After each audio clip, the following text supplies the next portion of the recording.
আজ তোমাদের কাছে আলোচনা করব ক্লাস 12 এর বাংলা বিষয়ের যে আন্তর্জাতিক কবিতা আছে, সেই আন্তর্জাতিক কবিতা ব্রেটল ব্রেখটের পড়তে জানে এমন এক মজুরের প্রশ্ন।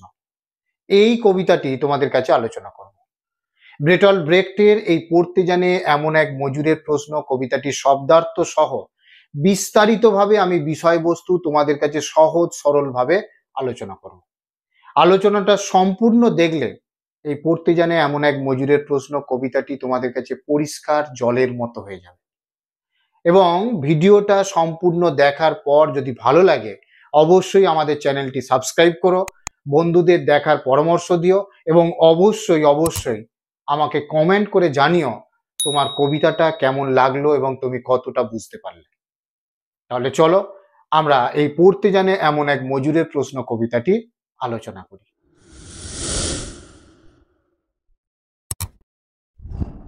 পড়তে জানে এমন এক মজুরের প্রশ্ন কবিতাটি লিখেছেন ব্রেটল ব্রেখট। এই ব্রেটল ব্রেখট কেবলমাত্র জার্মানির একজন বিখ্যাত কবি, নাট্যকার, মঞ্চ পরিচালক ছিলেন না, তিনি গোটা বিশ্বের সাহিত্যের একজন উজ্জ্বল ব্যক্তিত্ব ছিলেন। তিনি একাধারে ছিলেন বিখ্যাত কবি, নাট্যকার এবং মঞ্চ পরিচালক। এই ব্রেটল ব্রেখটের a worker reads history, a worker reads history এই কবিতাটির বাংলায় অনুবাদ করেন, অর্থাৎ ভাষান্তর করেন আমাদের বাংলা সাহিত্যের এক উজ্জ্বল ব্যক্তিত্ব, বিশিষ্ট ব্যক্তি শঙ্খ ঘোষ, যিনি বাংলা সাহিত্যের কাব্য জগতের একজন উল্লেখযোগ্য প্রশংসনীয় ব্যক্তিত্ব, যাকে ছাড়া আধুনিক বাংলা সাহিত্য যেন প্রায় অচল। সেই শঙ্খ ঘোষ এই পড়তে জানে এমন এক মজুরের প্রশ্ন এই কবিতাটি অনুবাদ করেন, অর্থাৎ এ ওয়ার্কার রিডস হিস্ট্রি এটার বঙ্গানুবাদ করেন শঙ্খ ঘোষ এবং তার নাম দেন পড়তে জানে এমন এক মজুরের প্রশ্ন। এই কবিতাটি তার বহুল দেবতা বহু স্বর কাব্যগ্রন্থের অন্তর্ভুক্ত। এই বহুল দেবতা বহু স্বর কাব্যগ্রন্থে তিনি বিশ্বের নামি দামি অন্যান্য বহু কবির কবিতাকে অনুবাদ করে এই বহুল দেবতা বহু স্বর কাব্যগ্রন্থে স্থান দেন।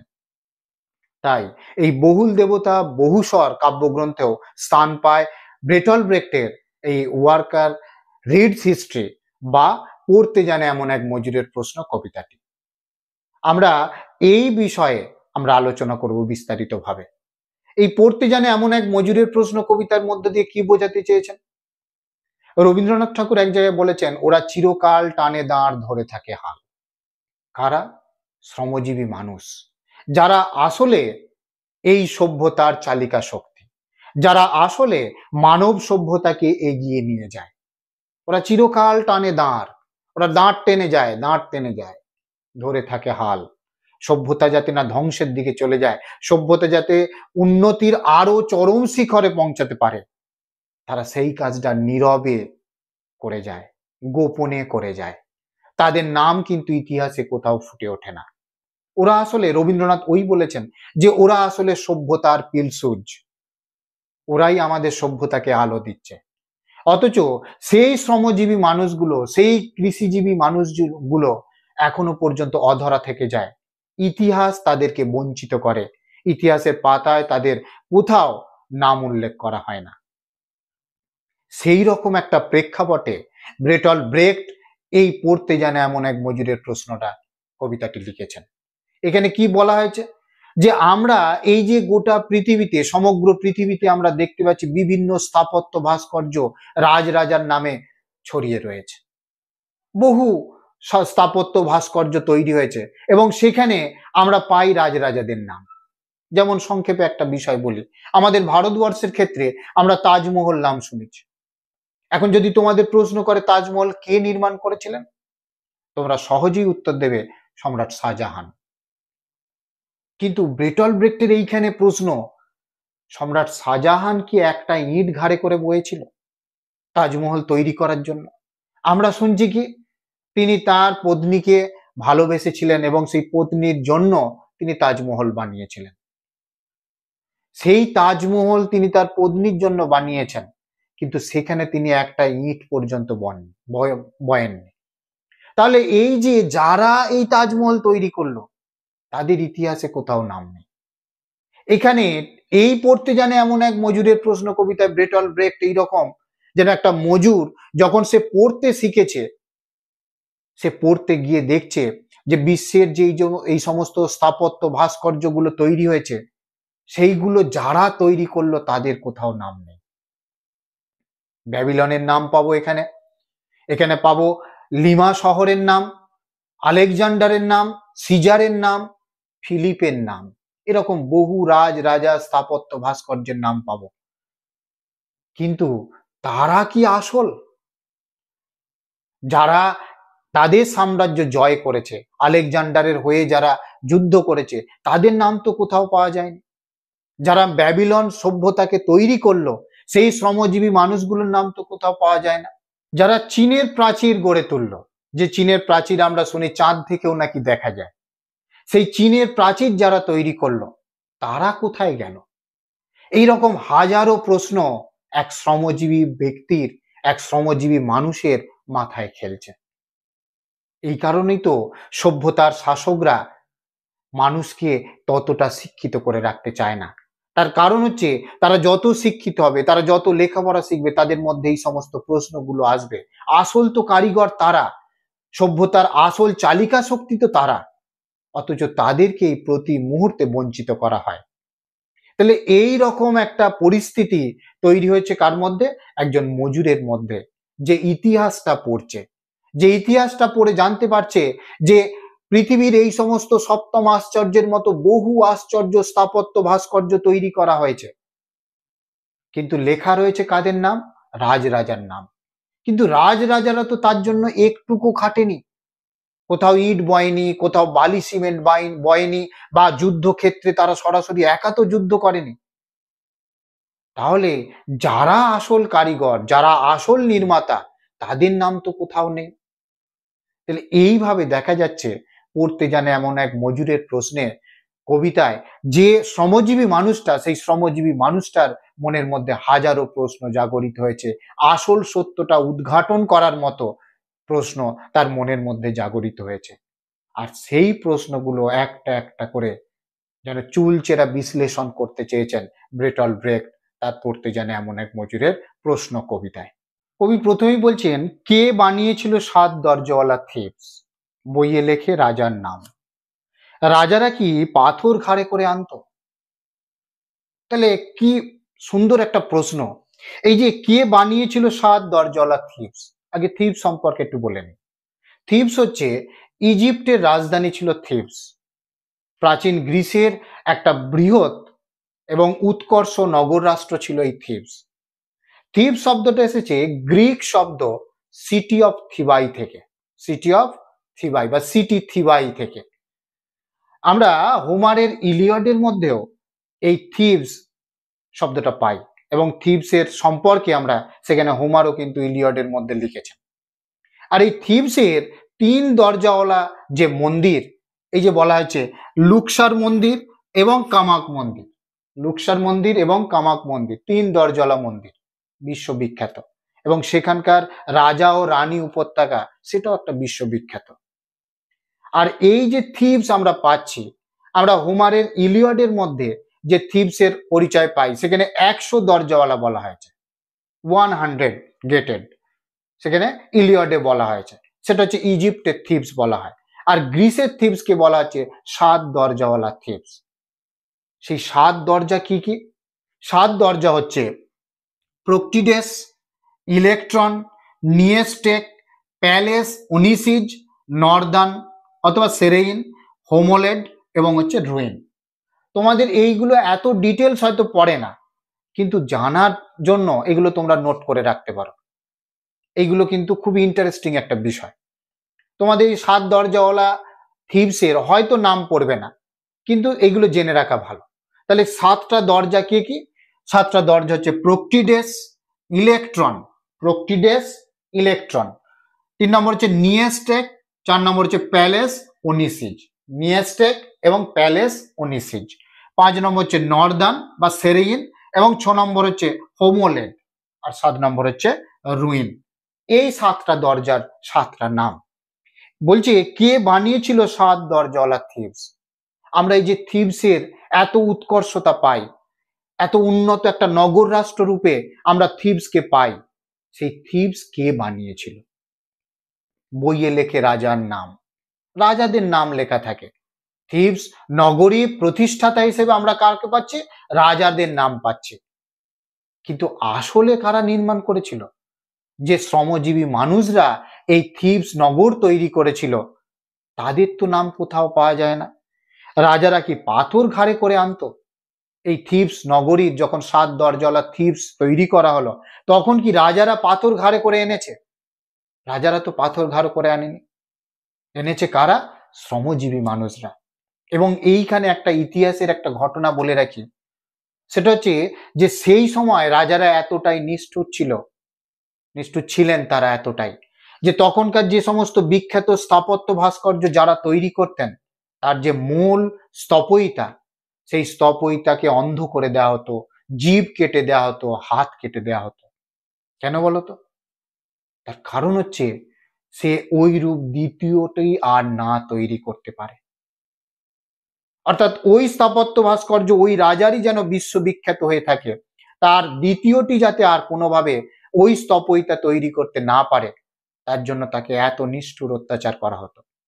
শুধু তাই নয়, ওই সমস্ত স্থাপত্য ভাস্কর্য তৈরি করতে গিয়ে কত শ্রমজীবী মানুষ প্রাণ হারায়, কত শ্রমিক মানুষ প্রাণ হারিয়েছে।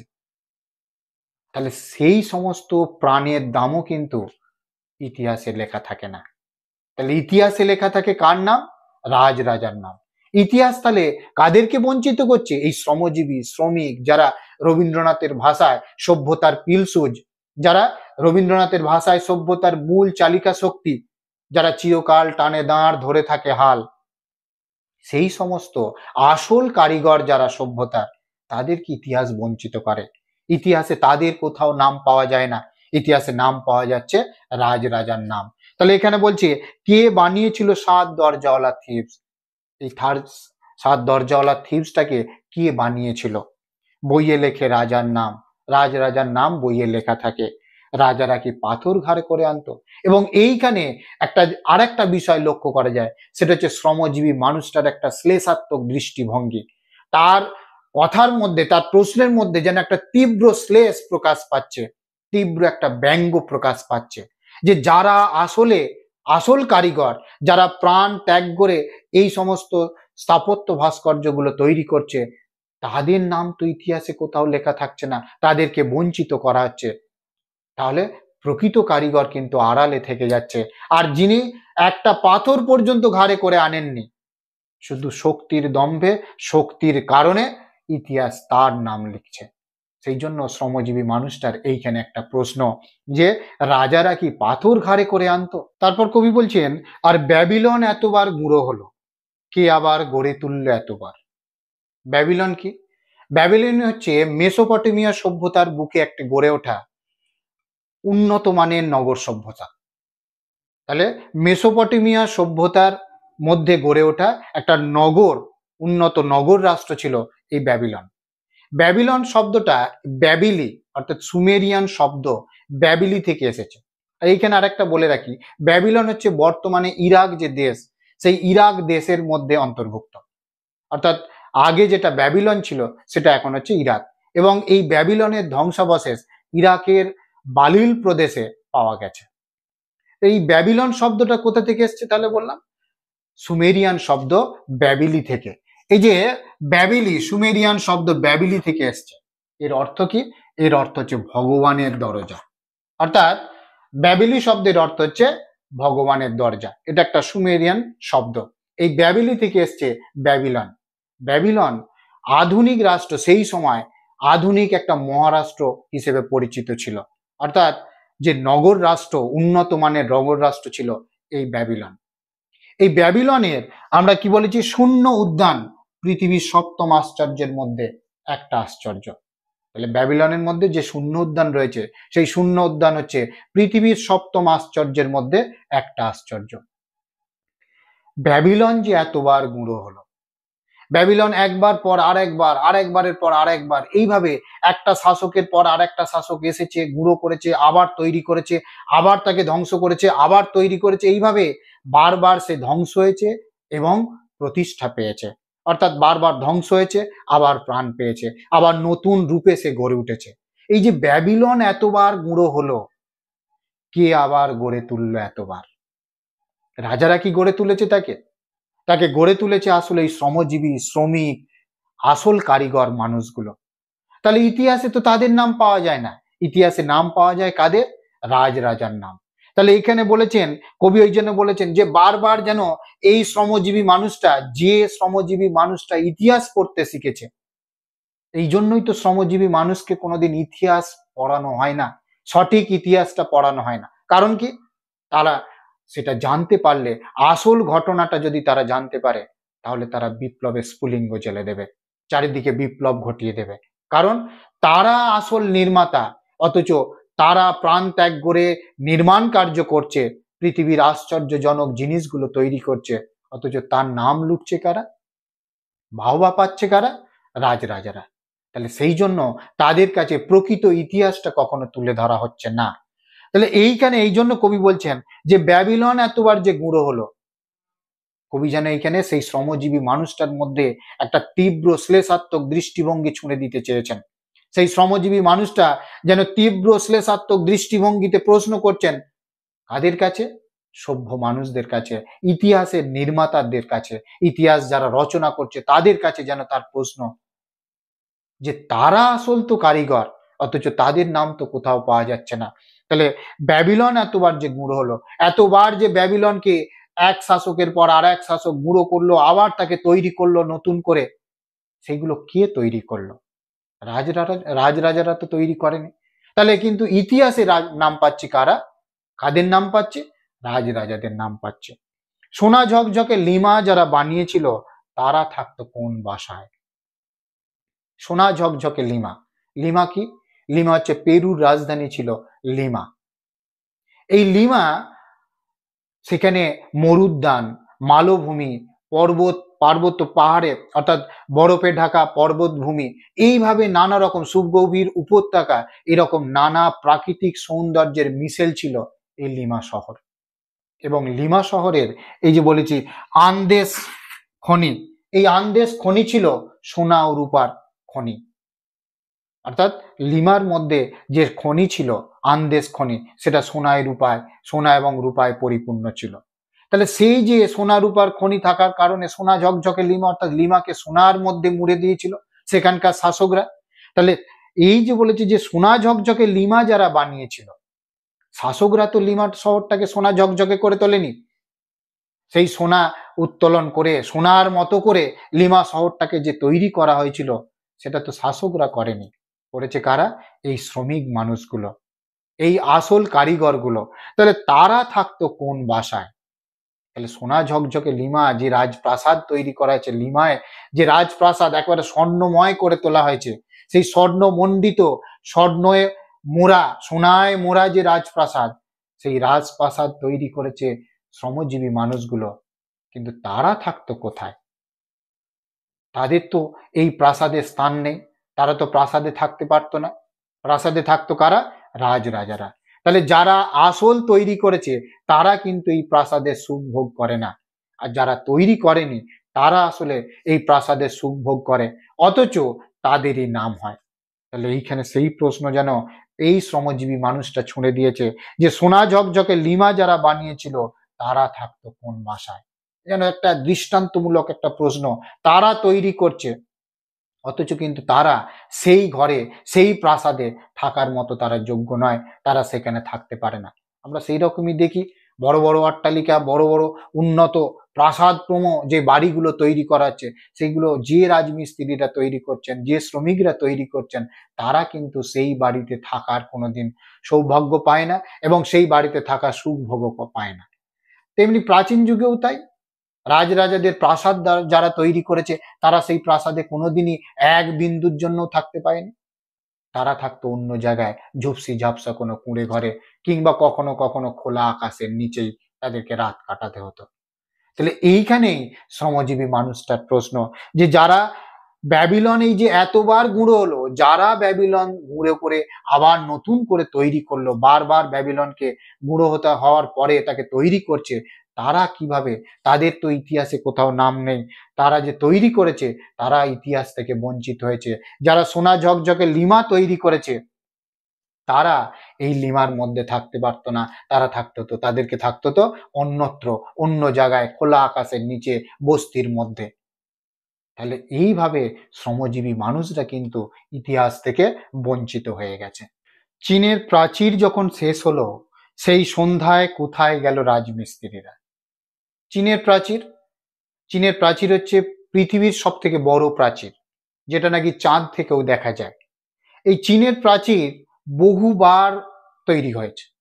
আমরা আগে প্রথম যেটা পাই সেটা হচ্ছে খ্রিস্টপূর্ব ৫ম থেকে খ্রিস্টীয় ১৬শ শতকের মধ্যে, তখন পাথর এবং মাটি দিয়ে এই চীনের প্রাচীর তৈরি করা হয়েছিল চীনকে বহিঃশত্রুর আক্রমণ থেকে রক্ষা করার জন্য।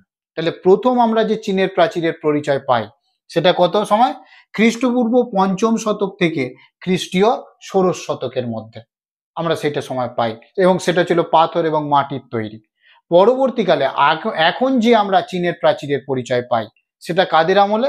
সেটা এই যে বলেছি, বর্তমান প্রাচীরটা কি মিং রাজবংশের শাসনকালে নির্মিত, অর্থাৎ মিং রাজাদের আমলে এই বর্তমান চীনের প্রাচীরটা তৈরি করা হয়েছে। এবং এটা ৫ থেকে ৮ মিটার উঁচু এবং ৬,৫৩২ কিলোমিটার লম্বা। সাংহাই পাস থেকে লোকপুর পর্যন্ত এই চীনের প্রাচীরটা বিস্তৃত। তাহলে এই যে বিশাল আকারের আকৃতির এই যে চীনের প্রাচীরটা তৈরি করা হয়েছে, সেই চীনের প্রাচীর যখন শেষ হলো, সেই সন্ধ্যায় কোথায় গেল রাজমিস্ত্রিরা? যে রাজমিস্ত্রিরা এই চীনের প্রাচীর মিং রাজাদের জন্য, চীনকে রক্ষা করার জন্য তৈরি করলেন, সেই রাজমিস্ত্রিরা কোথায় গেল? তাদের আর কোনো খোঁজ নেই, তাদের আর কোনো খবর নেই। আমরা যে চীনের প্রাচীরটার এখন পাই, এই যে বললাম যে চীনের প্রাচীরটা কাদের, কোন রাজবংশের আমলে তৈরি হয়েছে? মিং রাজবংশের আমলে, মিং রাজবংশের আমলে তৈরি হয়েছে। তাহলে আমরা পাচ্ছি কাদের নাম? ইতিহাসে পাচ্ছি মিং রাজাদের নাম। কিন্তু যে শ্রমিকগুলো, যে রাজমিস্ত্রিরা এই চীনের প্রাচীর তৈরি করলো, সেই সন্ধ্যায় তারা কোথায় অদৃশ্য হয়ে গেল তার খবর আর কেউ রাখেনি। অর্থাৎ তারা যেন শুধু তৈরি করেই শেষ, তাদের দায়িত্ব শেষ, তাদের আর কেউ খোঁজ খবর রাখলো না। তাহলে এখানে এই শ্রমজীবী মানুষটার এইখানেই প্রশ্ন, তারা যে কোথায় হারিয়ে গেল সেটুকু তো অন্তত খোঁজ রাখা দরকার। ইতিহাস কিন্তু তার কোনো খোঁজ নেয়নি। জয় তোরণে ঠাসা মোহনীয় রোম। জয় তোরণ, বিজয় সূচক তোরণ অর্থাৎ স্তম্ভ বা মিনার। বিজয় সূচক তোরণ বা স্তম্ভ বা মিনারে যে ঠাসা মোহনীয় রোম।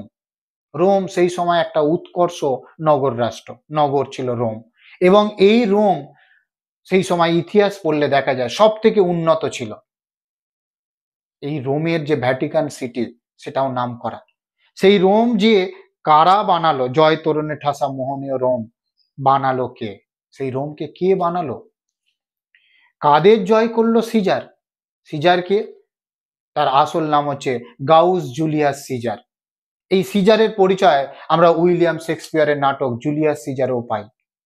এই সিজার প্রথমে সেনাপতি এবং একনায়ক হিসেবে জীবনের কেরিয়ার তৈরি করেন, অর্থাৎ জীবনটা শুরু করেন, এবং পরবর্তীকালে ঐতিহাসিকদের মতে রোমের প্রথম এবং প্রধান সম্রাট ছিলেন এই জুলিয়াস সিজার। তাহলে সেই জুলিয়াস সিজার কাদের জয় করলো? কাদের জয় করে রোম সাম্রাজ্যের প্রতিষ্ঠা করলো? জুলিয়াস সিজার একা তো নয়। তাহলে জুলিয়াস সিজারের সঙ্গে আরো যারা ছিল তারা কোথায় গেল? আসল জয় করলো যারা, জুলিয়াস সিজার আসল যাদের সাহায্যে রোম সাম্রাজ্যের প্রতিষ্ঠা করলেন, তারা কোথায় গেল? তাহলে এই জন্য এই শ্রমজীবী মানুষটার প্রশ্ন, চীনের প্রাচীর যখন শেষ হলো সেই সন্ধ্যায় কোথায় গেল রাজমিস্ত্রিরা? জয় তোরণে ঠাসা মোহনীয় রোম বানালো কে? কাদের জয় করলো সিজার? অর্থাৎ সিজার কাদেরকে জয় করলো? যাদেরকে জয় করলো সিজার, যাদের দ্বারা যাদেরকে জয় করলো তাদের নাম তো কোথাও ইতিহাসে নেই। এই পর্যন্তই আজকের আলোচনাটা রাখছি। এর পরের আলোচনায় আমরা বাইজেন্টিয়াম, আটলান্টিস, দ্বিতীয় আলেকজান্ডার, ফিলিপ, এদের সম্পর্কে এই শ্রমজীবী মানুষের কি কি প্রশ্নবাণ রয়েছে এবং তার ইতিহাসের বিরুদ্ধে তার কি কি প্রশ্নবাণে জর্জরিত করেছে ইতিহাসকে, ইতিহাস রচয়িতাদের, সেটা নিয়ে আমি পরবর্তী ভিডিওতে আলোচনা করব। এবং এই দুটো ভিডিও সম্পূর্ণরূপে তোমরা দেখলে আশা করি তোমাদের কাছে এই পড়তে জানে এমন এক মজুরের প্রশ্ন কবিতাটি সহজ সরল হয়ে যাবে এবং তোমরা নিজেরাই এ থেকে যা প্রশ্ন আসুক না কেন তোমরা লিখতে পারবে। ভিডিওটি কেমন লাগলো তা কমেন্টে জানিও, আর ভিডিওটি ভালো লাগলে আমাদের চ্যানেলটা অবশ্যই সাবস্ক্রাইব করো।